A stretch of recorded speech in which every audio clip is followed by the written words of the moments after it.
আমার ভাইরা অনেক জায়গায় এমন আছে মারা মরে যাওয়ার পরে জানাজার মারে গিয়া জিজ্ঞাসা করে লোকটা কেমন আছিন, শুনছেন এমন কথা? লোকটা কেমন আছিন সবাই মিলে কি কয়? সুৎখুরও কিন্তু তখন বালা কোন লাগে। আপনি হার হয়ে কইবেন যে সুৎখুর আছেন কেন, কি কইবেন?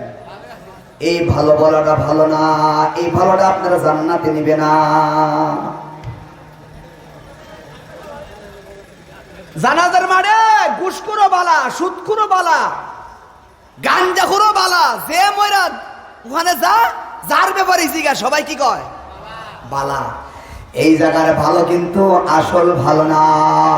রাতের আধারে মুড়ে মুড়ে দোকানে দোকানে একা একা ডবলে ডবল মানুষ যদি পিছনে পিছনে তোমাকে ভালো বলে, এটাই হলো আসল ভালো। তুমি সারা জীবন মানুষের হক নষ্ট করে বেড়াইছো আর তোমাকে এখন এসে মানুষ কয় ভালো আছেন, এই ভালো তোমাকে কোনো ফায়দা পৌঁছাবে না। আসেনিও ঘুষখোর, ঘুষখোররে কি কয়? জানাজার মাঠে কি কয়? এই ভালো হয়ে ফার ফেলাইব, ঘুষের টেহা দিয়া যা, ঠিক কিনা কন? সুদ খাওয়া কি কেউ আসতে বলেন কে রে? সুদ খাওয়া কি বলেন? যারা সুদ খায় সারা আসমানের ফেরেশতা যদি বলে সে ভালো ছিল, তার এই ভালো দিয়া তার হাসরের ময়দানে পার পাবে না। সুদ আসাদুল হারাম,